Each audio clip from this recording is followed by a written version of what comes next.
da Austrália continuam chegando listas e mais listas de animais exóticos.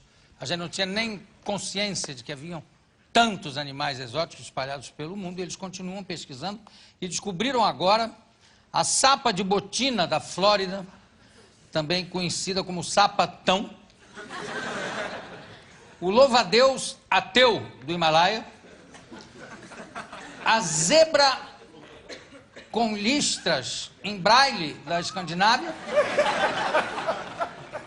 a minhoca com osso do Tibete. Não serve para pescaria porque o peixe engasga com ela, né? E a ostra furadinha do Havaí. Acho que o Bira acha tanta graça no negócio de ostra. Bom, olha só. Desde que eu faço programas de entrevista, essa que eu vou fazer agora é a 10ª, são 10.000 entrevistas. E quem eu entrevisto hoje, agora, é o Marcelo Tass. Vem pra cá!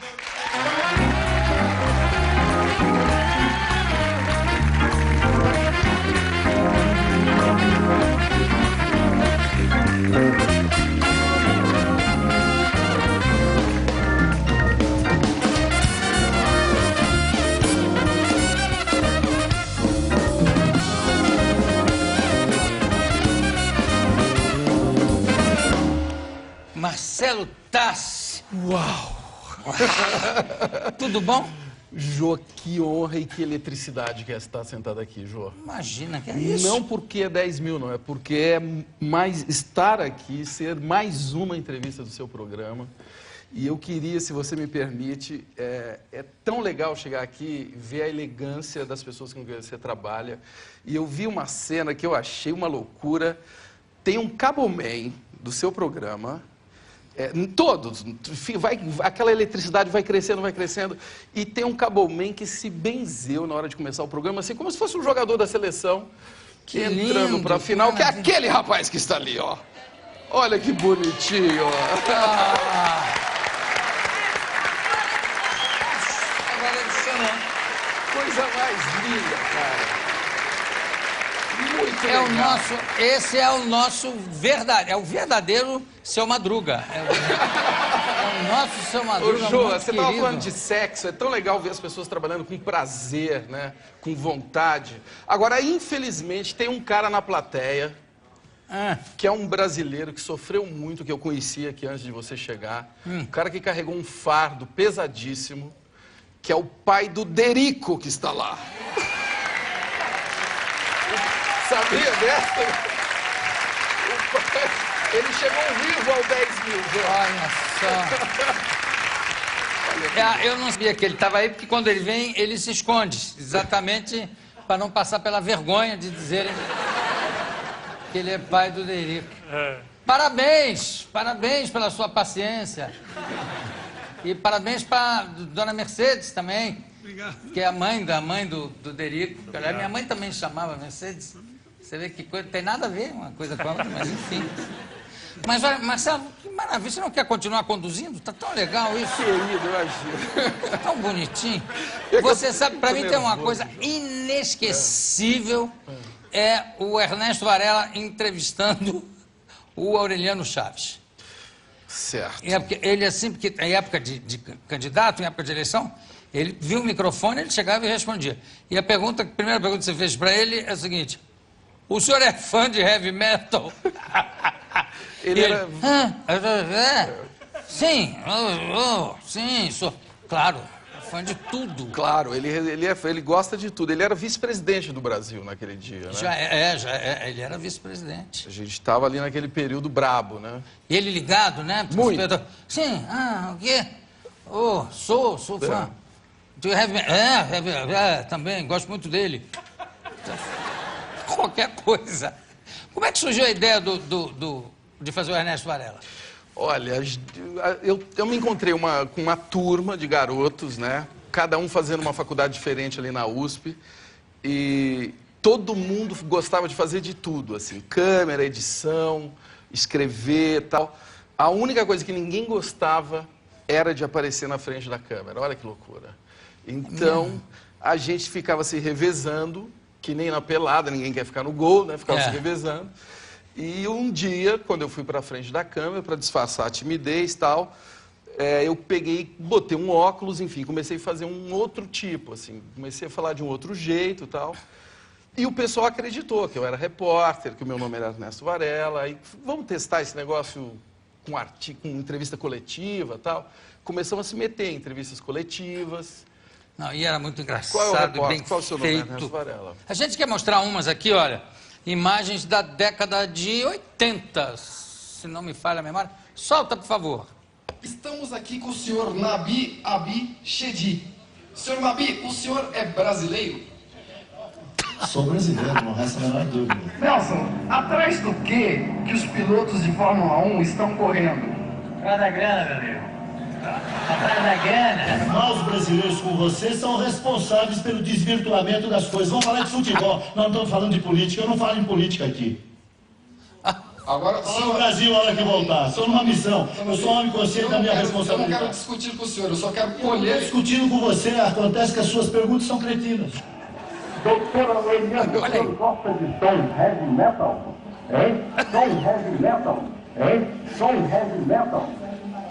Não, todo mundo gostamos do bom som.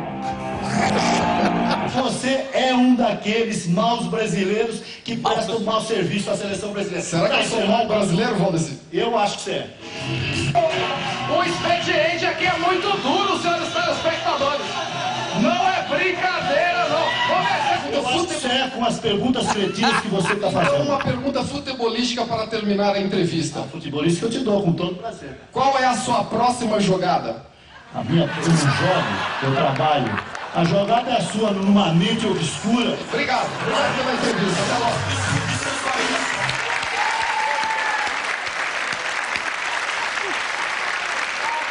Rapaz, Olha, e você criou o personagem que você era tímido, né? é verdade, Gente, João. eu não sei como é que você tinha coragem de perguntar isso. Sabe o que é, João? Eu tinha câmeras muito fortes. Você Para entendeu? segurar a barra. Aliás, é bom falar, esse personagem nasceu numa produtora independente chamada Olhar Eletrônico. Vocês conhecem muitos das figuras que saíram de lá. Fernando Meirelles foi meu parceiro na criação do Varela, não só na criação, O como... Fernando Meirelles era a câmera O Fernando era o câmera. Era o Valdeci. Só que o Valdeci, nessa Copa do Mundo, era o Tunico Melo, que era mais forte, que hoje é um grande diretor de publicidade, cineasta. Mas os câmeras, quer dizer, a equipe toda trabalhava muito colada, né? Eu acho que é uma coisa muito parecida com o que você tem aqui, só que a gente era uns 2 ou 3 moleques cada vez que a gente saía. Mas eu acho que para dar certo, o fundamental é isso, né? É ter a equipe que goste de fazer. Eu sinto aqui, você falou do nosso seu Madruga, mas todo mundo, Fabinho, o outro, o Cabo Melo, enfim, os câmeras, Julinho, Juquinha, todo mundo. O português, que eu não sei porque que chama de português até hoje, talvez pelo fato dele ser português, talvez... Pensei que era Oswaldo Montenegro aquele. Não, O câmera... O câmera 3, que eu nunca lembro do nome do câmera. Como é seu nome? Hein? Hertz. É por isso que eu não lembro. Claro. Hertz. Ali o... Como é seu nome? Alex, por exemplo. Maravilha. Ricardo, fotógrafo, que é irmão do Pedro Bial, como você pode ver. Ele não gosta de dizer que ele é parecido com o Pedro Bial, inclusive que ele não é parecido com o Pedro Bial. Ou é? Ele é mais bonito até que o Pedro Bial. Isso não há dúvida.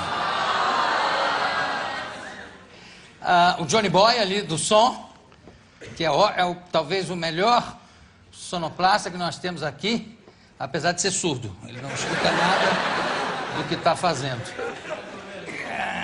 Mas, Marcelo, quantos anos de Ernesto Varela? Olha, o Varela foi criado em 83. Estamos com 23 anos já que existe esse personagem.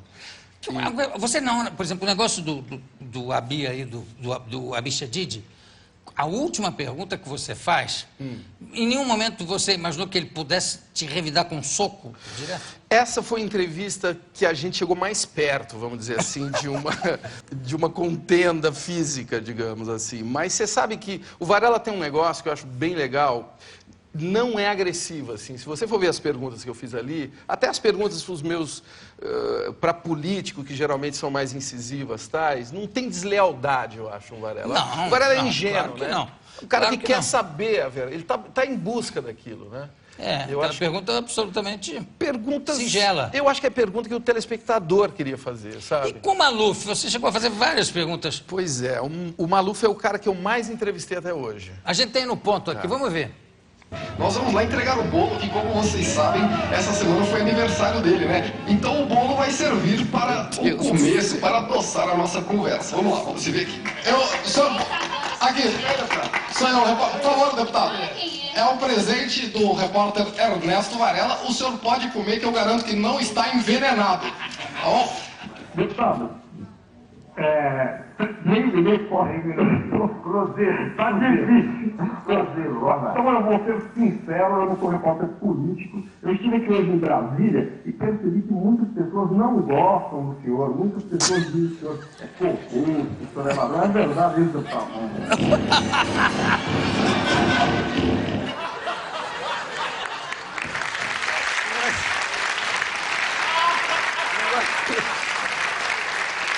Mas olha, Com essa carinha, vira e mostra a carinha do final, frisado. Muitas pessoas aqui não gostam. mas o Jô, essa pergunta ele não respondeu até hoje, né? Esse é o problema, assim, é uma pergunta legítima, não é Não, uma e você não é que você fala que dizem, não é? Não, aliás, É verdade isso?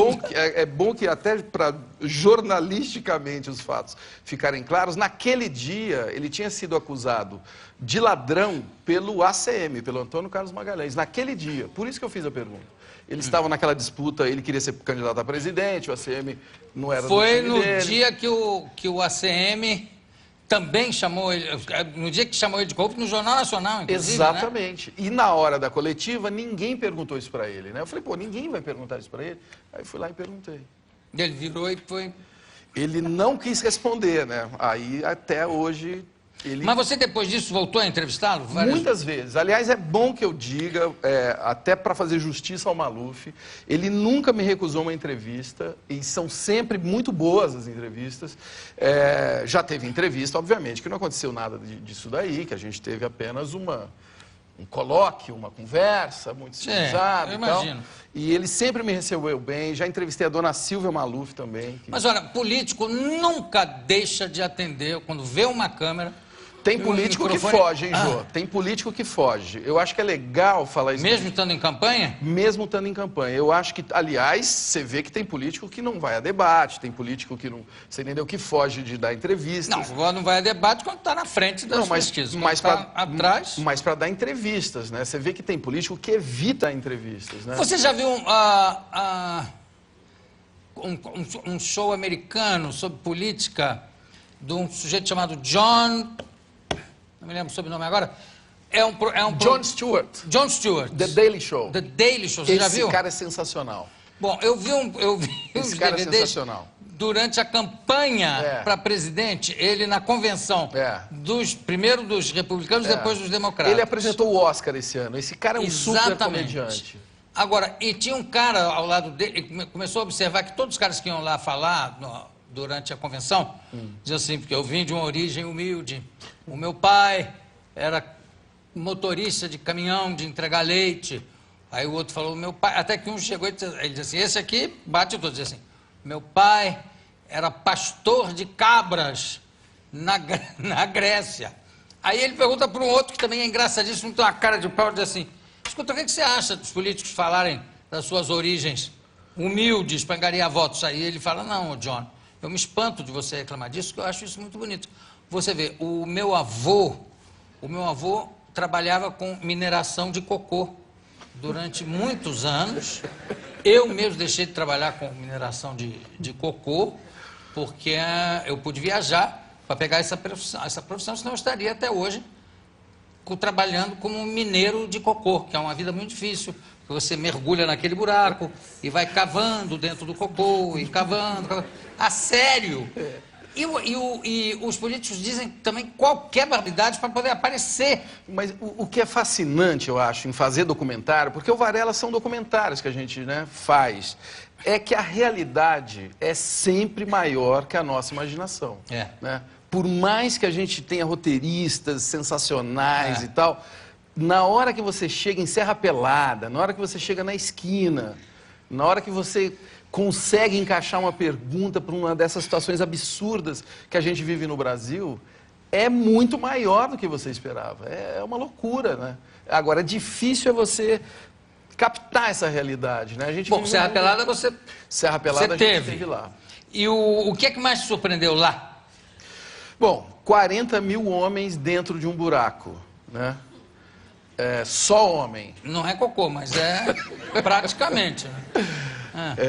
Um lugar que, à noite, por exemplo, só tem um programa que tem um campo de futebol, que não os 40 mil, mas uns 20 mil assistiam filmes, sabe? Ficava a trave do gol, eles botavam num telão e tinha um projetor de cinema a diesel, ficava aquele projetando, e tinha dois tipos de filme, Jô. Tinha karatê e sacanagem. Karatê, sacanagem, karatê, de um dia para o outro. 20 mil homens, nenhuma mulher num lugar desse. O que você acha que pode? E todo mundo louco para encontrar ouro, né? E muito ouro. Então, pô, você imagina até hoje Serra Pelada. Aliás, Serra Pelada é uma história que eu acho que precisa ser contada novamente. Até hoje, tem gente acampado em frente de Serra Pelada, desde aquela época, esperando, acha que lá está o ouro e tal. E, enfim, hoje já virou um lago aquele lugar. Aquele buracão. É um formigueiro humano, né? Formigueiro. Vilém, vamos continuar essa 10ª entrevista com Marcelo Taz. Vamos lá, chama a vinhetinha.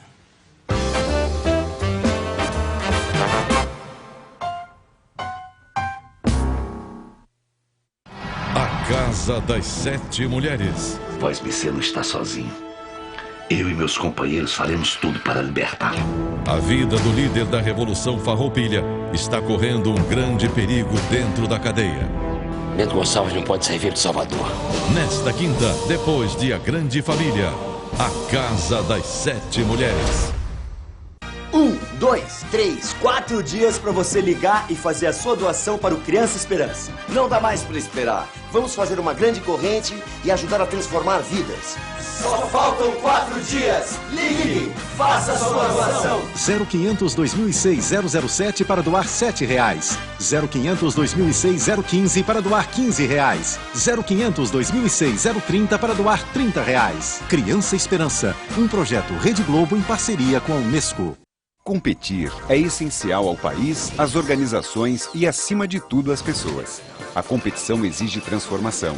E esta é a grande questão que a ABRH, com o CONAR 2006, quer levar à discussão. Não se transforma nada sem antes transformar o ser humano.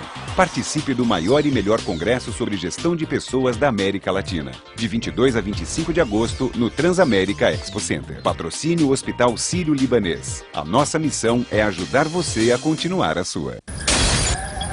Ah, o implacável ritmo das mudanças. O que na segunda-feira era uma grande novidade, na quarta virou algo banal. Como se manter à frente da concorrência? Você tem que fazer da inovação parte da sua cultura, porque as mudanças estão acontecendo rapidamente. E você não pode ficar parado de braços cruzados. IBM, inovação para flexibilidade. Mundial de Fórmula 1, dia 27. Os pilotos mais velozes do mundo vão acelerar em busca de um lugar no pódio. Grande Prêmio da Turquia, ao vivo. Domingo, dia 27. Mundial de Fórmula 1. Oferecimento Petrobras, a gasolina da equipe Williams de Fórmula 1. Chevrolet Astra, a tentação é forte. Nova Skin, penso novo, Nova Skin. Banco Real, crédito certo é mais que basicão. E TIM, tarifa zero é com a TIM.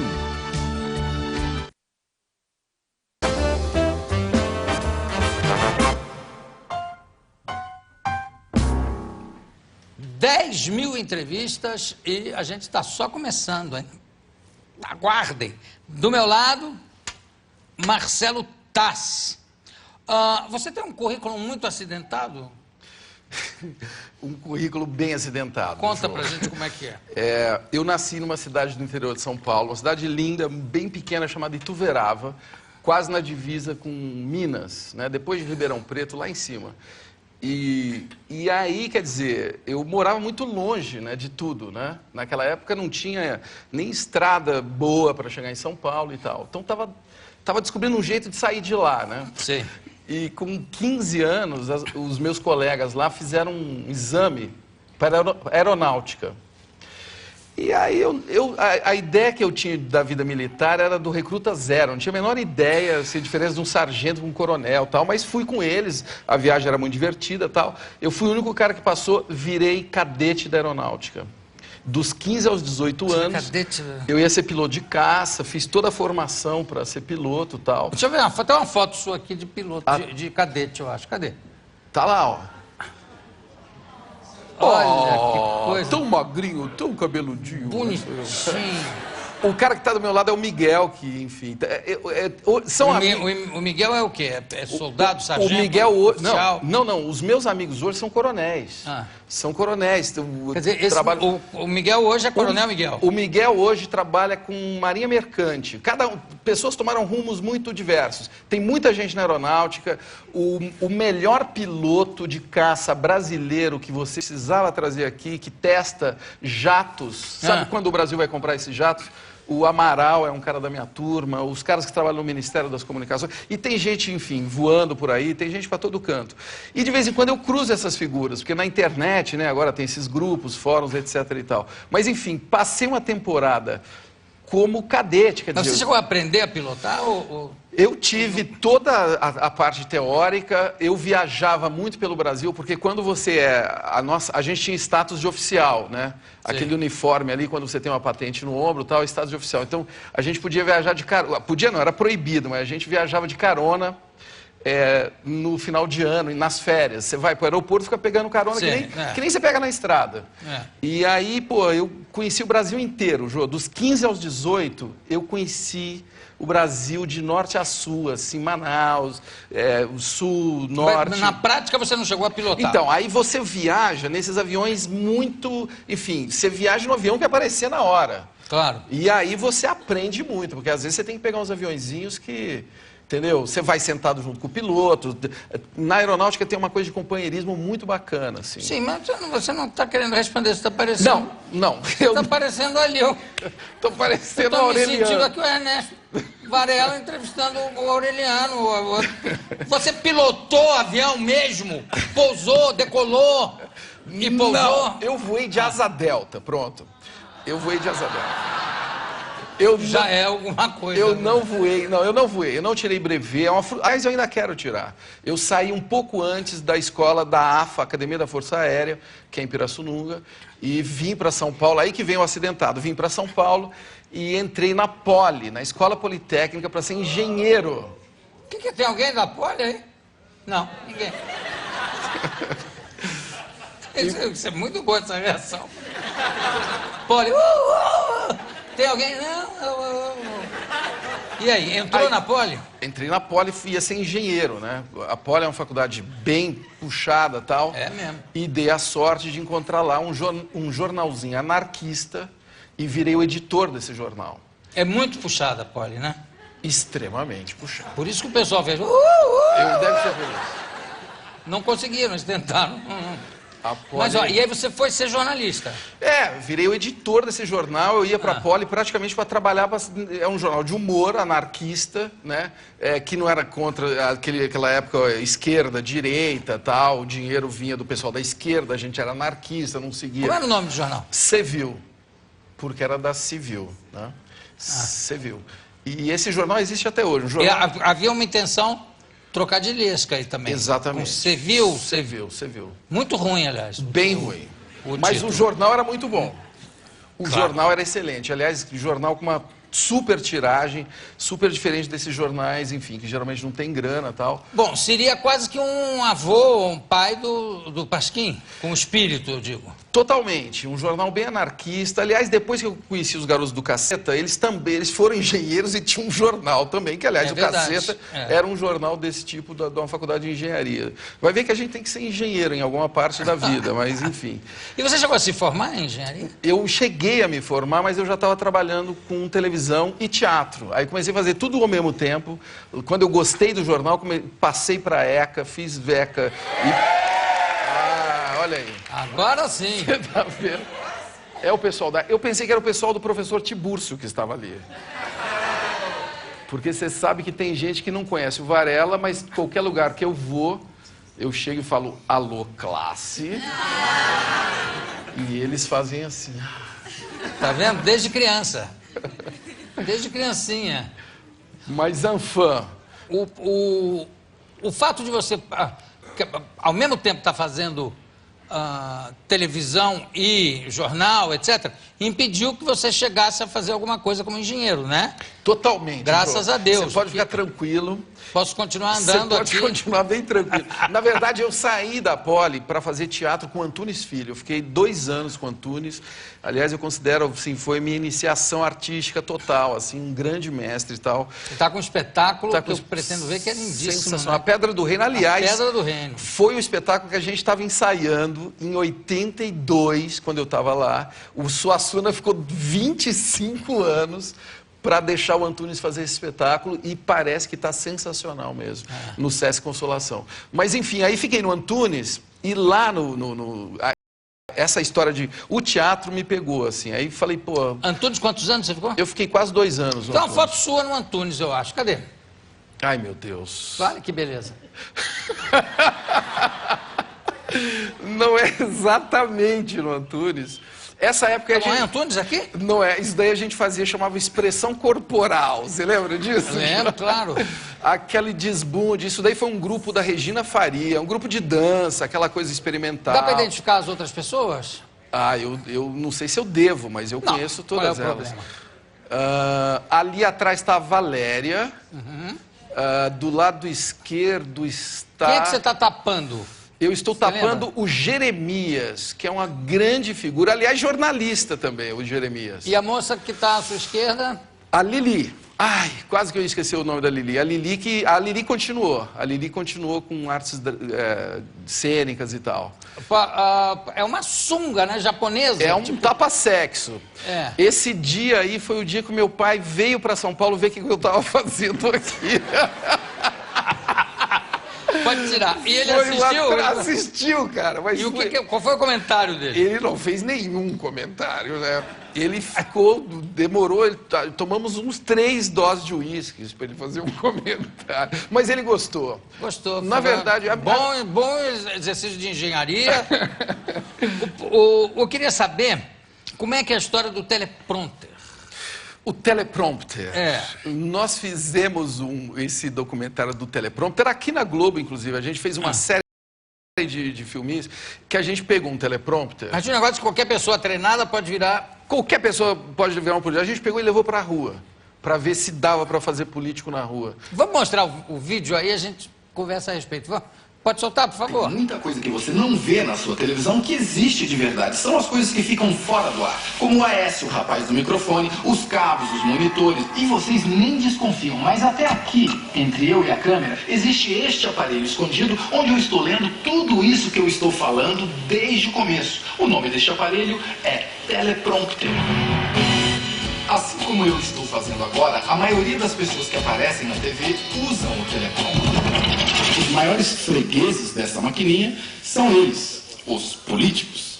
O senhor acha que é possível fabricar um político? Você vai almoçar ou vai jantar. Você não é político e diz para sua mulher: ó Maria, esse seu arroz está frio. Agora você é um político, você vai ter que comer o arroz mesmo. Então você chega e diz: Maria, que gostoso o seu arroz, que amor que você é. O senhor olha para lá, tá vendo? O que o senhor está vendo? Está vendo lá. Está vendo um texto.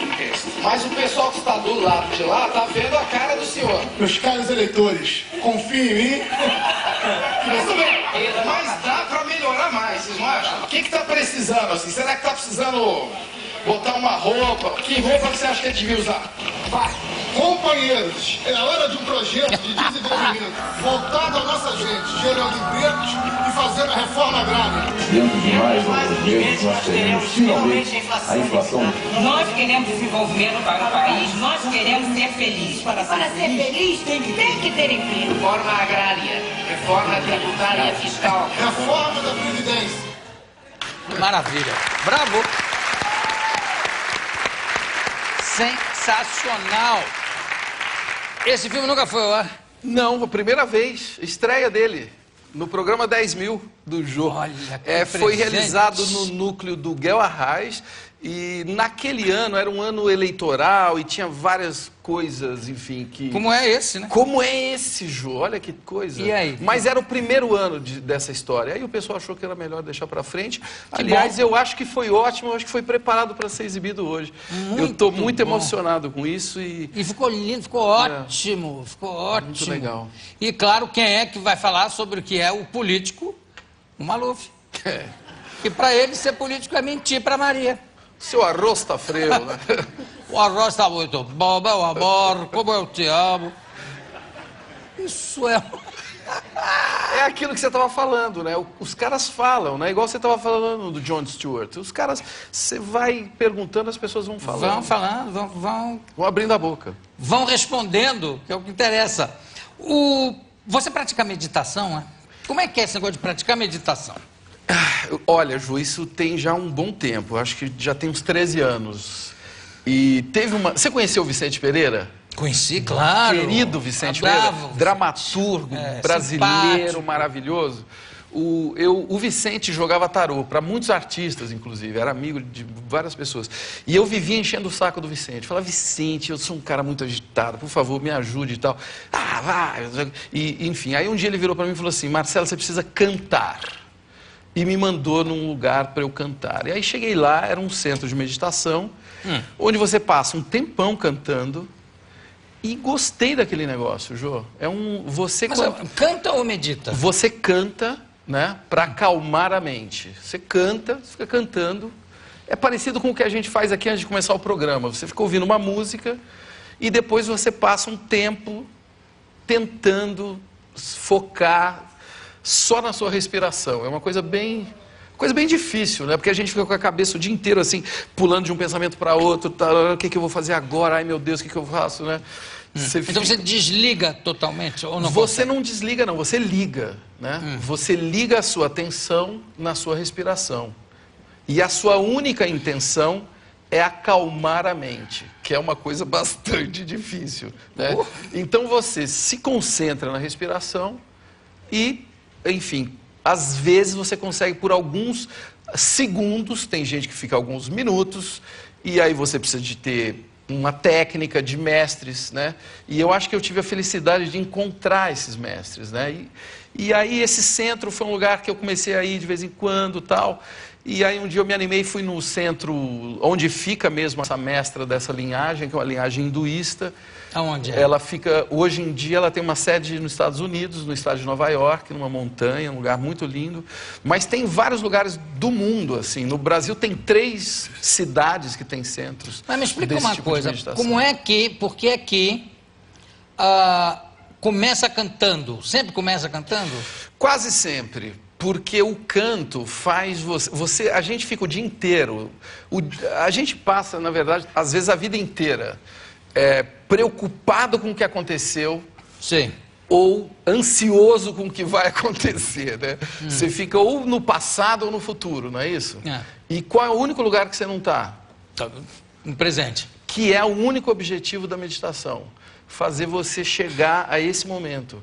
O impressionante é que geralmente as pessoas confundem a meditação com pensar, com meditar no sentido Não, isso é um erro enorme. Não, meditação na verdade é o contrário. É não pensar. É não pensar. Agora, não é um esforço para não pensar, na verdade. É como você virar um galho num rio, assim. Você vai descendo a correnteza e vai observando as margens, você vai... O que você começava cantando o quê? O que você cantava? São mantras. Ah, bom, São tá mantras. certo. São mantras, São quer dizer, mantras, não tem letra, nada, é são mantras, a maioria deles em sânscrito. Essa linhagem, essa filosofia que eu estudo, que é Siddha Yoga, existe há milhares de anos, né? Você já meditou hoje? Já, antes de vir para cá. Todo dia?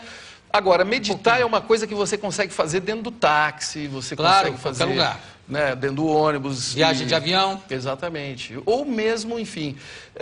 Eu não sou um grande yogi, quer dizer, eu não medito todos os dias, eu não tenho disciplina, você entendeu? Agora, eu procuro ter, porque é uma coisa que faz tão bem, sabe? Eu acho que você consegue começar a olhar no olho das pessoas, você começa a ter mais tolerância, você entendeu? Não é uma religião, eu não considero uma religião. Você, de repente, adormece quando está meditando? Às vezes, sim. É? Às vezes, sim. Bira, então ele medita... Às vezes o programa inteiro. Eu sempre achei o Bira, assim, um Buda baiano. Ô Marcelo, e o blog? O blog é a minha paixão, Jô, assim, desses últimos anos, assim. Vamos botar o blog. Se puder, bota o blog no ar pra gente ver. Tá lá. Ah, olha lá. Você trabalha no blog todo dia? Todo dia. Na verdade, eu fico lá o dia inteiro, quase, né? Eu iniciei esse blog no UOL faz 2 anos, 3 anos agora esse ano, e começou com uma brincadeira, né? O blog é um diário, você vai lá e escreve o que você está pensando e tal, e aí as pessoas que me conhecem, que me veem, enfim, nos programas de televisão e tal, começaram a me dar uma resposta que eu nunca tive, Jô. Nunca tive. Essa é uma experiência que eu recomendo. Blog Dotas, não é? Blog Dotas? Blog do Taz. Blog do Taz, tudo junto? .com.br. E hoje o blog do Taz, olha, uma homenagem que eu fiz para o nosso querido Rogério, o Lero Lero, né? Agora tem sites agora que os políticos podem enfiar as palavras que eles querem usar no discurso e eles fazem um discurso prontinho, não precisa nem pensar. Você entra lá, bota as palavras, igualdade, então, entendeu? Mexe. Honestidade, põe umas 3, 4 palavras e sai um discurso pronto. A gente botou lá no... Mas tudo isso são coisas que as pessoas me mandam, assim. Isso é ótimo para fazer até... Um dia eu vou fazer isso aqui de improviso. Pegar alguém da plateia e dizer, olha, você tem 3 palavras aí para fazer um discurso usando a palavra prosperidade, igualdade e carimbo. Pronto. Botar uma palavra sempre... E se botar no horário eleitoral, ninguém vai perceber. Ninguém nota, porque ninguém é tudo nota. igual. E vem cá, o que você descobriu navegando no site de Cuba? A Cuba.cu. Como é que... Você sabe que Cuba só tem um site, né? Porque lá é tudo fechado. Então é claro. Cuba.cu. Né? Claro, de Cuba. Né? Como o K de Canadá. Como o Brasil BR, né? É. Então, não, mas Cuba, você vai lá no site de Cuba, né? E tem o quê? Tem só as notícias que interessam para o nosso querido Fidel, né? Fidel está passando muito bem. Muito bem. E, aliás, ele apareceu usando um abrigo Adidas. Não sei se você viu isso. O que prova que até Cuba não escapa da globalização. Não, né? Ele vê beisebol diariamente. Ele tem uma antenona lá parabólica, porque ele não abre mão. Aliás, dizem os cubanos que já nascem com uma luva de boxe numa mão e um taco de beisebol na outra, né? Que são as duas paixões. É um país fascinante, Jô. Eu estive lá em 85, convidado por eles. É um país que quem é brasileiro fica... Se identifica demais. A identificação é um swing, é um amor, é um carinho. Mas essa história da falta de liberdade de expressão isso é impraticável. É terrível. A gente está aí com o site, bota no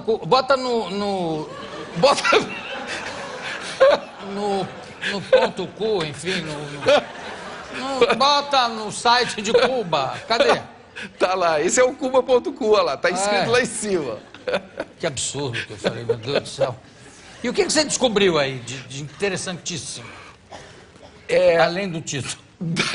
Dá para navegar lá? Não, eu não sei. Dá para navegar. Olha aqui para trás. Meu Deus. Fica mais fácil. Será que eu vou conseguir entrar no seu...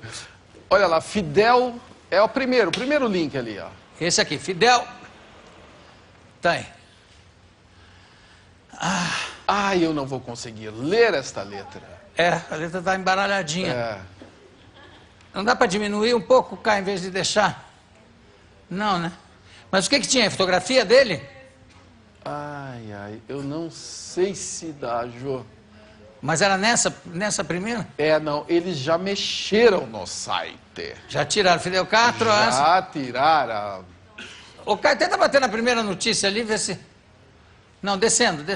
Aí, na primeira linha, dá ou não dá, né? Não, gente, tá ficando em chinês daí. Não, mas sabe o que é? Mas sabe o que é isso, Jô? Não tem esse hábito, né? Um país que não tem hábito de se comunicar com ninguém. Com né? ninguém. Com ninguém, nem com a gente aqui. Hoje em dia, então, menos ainda. Né? Isso aqui é uma pena. Né? Mas olha, eu vou entrar lá, eu vou...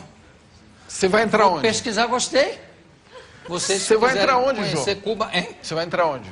Vou entrar no site. Gente, ó, não haveria melhor maneira de escolher alguém para fazer essa 10ª entrevista. Eu posso te dar um presentinho? Você pode, mas antes deixa eu falar uma coisa aqui. Sim, senhor. O Marcelo está no espetáculo A História do Brasil segundo Ernesto Varela. Como chegamos até aqui? Que estreia no dia 25 de agosto. Há muito tempo que você fala desse espetáculo, inclusive, né? Esse espetáculo a gente começou a preparar porque essas imagens que a gente viu hoje começaram a circular em universidades. Aí o pessoal começou a chamar para eu ir lá dar palestra. Aí os professores viravam para mim e falavam assim, mas você está contando a história do Brasil. Eu falei, então peraí, vamos escrever um espetáculo. Aí escrevemos, eu, Maurício Arruda e Fernando Salem, A História do Brasil segundo o Ernesto Varela. Dia 25, a estreia, 25 de agosto, no teatro, semana que vem, no Teatro Tucarena, em São Paulo. E ensaios abertos nesse final de semana agora. Agora, esse final de semana, com preços populares. Que horas? R$10, sexta e sábado às 9 e domingo às 7 da noite. Com apoio da UOL, Grupo Positivo, Rádio Band News, Mag Plus, Mag Mais, meu querido amigo Marcelo Dantas, bobagem falar Mag Plus, Mag Mais, Atlântico Hotels e Tuca. O Tuca. Agora o que você ia falar? Um presente? Eu trouxe um presente modesto para você, que é o óculos original do Ernesto Varela. Viu, bonitinho?